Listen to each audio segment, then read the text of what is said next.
If I asked you who you are, what would you say? Many people might begin by telling me what they do for work: teacher, software engineer, accountant. But no, I'd say, that's the work you do, not who you are. If you changed or lost your job, that identity would disappear. So who are you really? Okay, then next you might tell me something about your family and your people. Perhaps you're a mother or father, a person of African descent, an American citizen, and so on. But no, that's you in relation to others.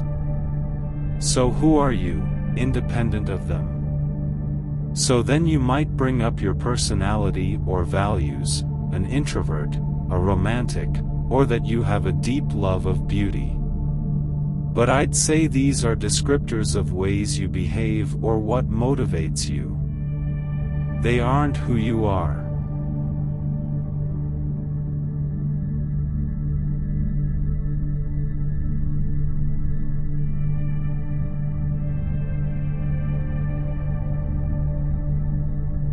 The thing is, we can continue this exercise forever, but we'll never find anything we can nail down as who we are. That's because everything we come up with is superficial and impermanent. There really isn't anything we can point to within ourselves that we can confidently say is a core essence that will never change. Let me be clear that this idea isn't saying we don't exist. If we walked into a wall, our bodies would bump against it and we'd feel pain. Yes, we exist. Instead, what it's really saying is that we're constantly changing beings, always in flux. We're not permanent, fixed entities.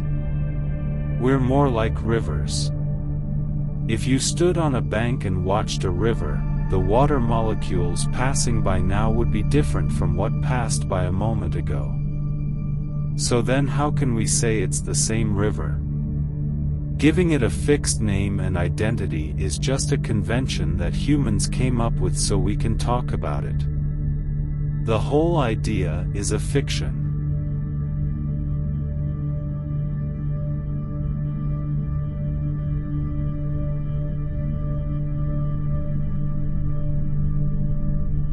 At this point, you might argue that there are core aspects of our character that don't seem to change over our lifetimes.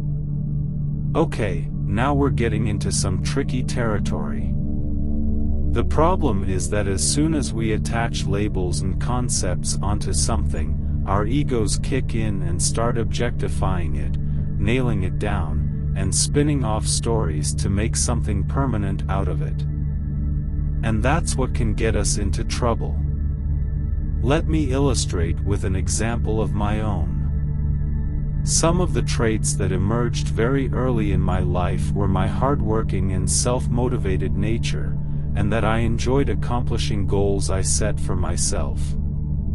The various labels I took on included high achiever, type of personality, motivated by excellence. But labels are traps. With every one of them comes a whole string of stories, assumptions, and beliefs. And for the most part, they don't match with reality. I took my labels to mean I should go after a high-paying, high-status professional job, become part of a respectable, i.e. conventional, community. You get the idea. But more than that, I felt I had to do my absolute best at everything I did.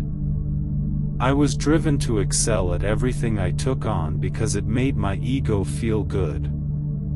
Many of you know my life story, so I'll keep it short here, but basically, my house of cards came tumbling down hard in my 30s. I had so taken in my own stories of what being excellent meant that I wasn't seeing any of the signs around me that were telling me otherwise. My physical health collapsed and I fell into a depression. Then on top of that, 9/11 happened, which among other things, pretty much closed the door on my career.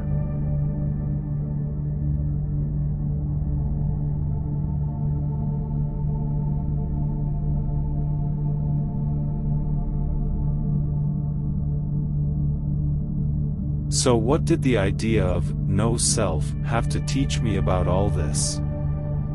First and foremost, drop the stories. In any given moment when I'm faced with a choice, look at what I'm bringing to the table right now. Not my concepts of who I think I am or should be, but the full, raw potential of what I have in this present moment.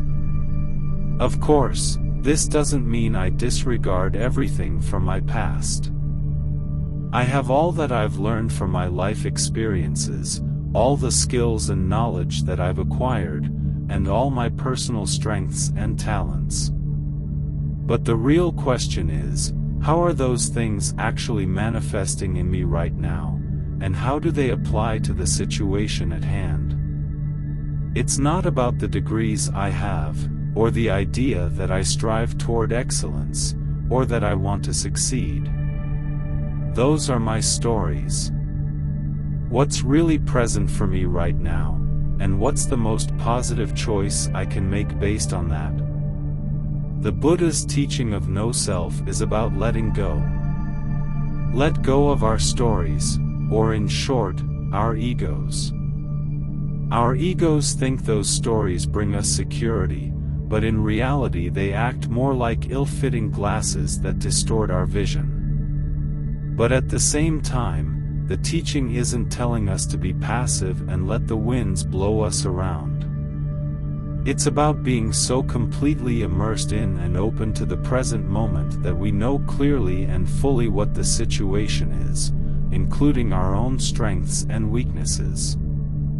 With that clarity of vision, we can choose to flow more in harmony with the way things really are by confidently relying on our known strengths, rather than fighting to hold up our version of a fool's paradise.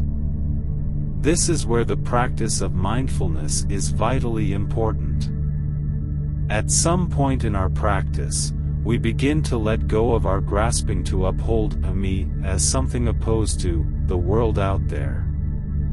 We start subtly shifting away from being dualistically mindful of various things to sensing that we are just awareness itself, inseparable from our surroundings. We stand naked just as we are, the pure potential present in us right now, and flow intimately with the world as it is. That's the real gift of mindfulness, to feel so confident and in harmony with the world that we can trust and let go of our lives to it.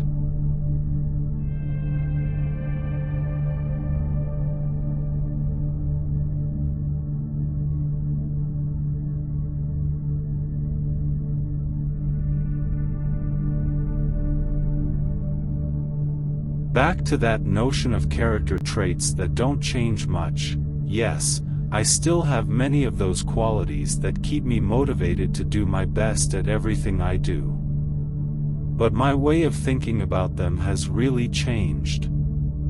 I now know I'm at my best when I stand back and let the world around me augment what talents and skills I have.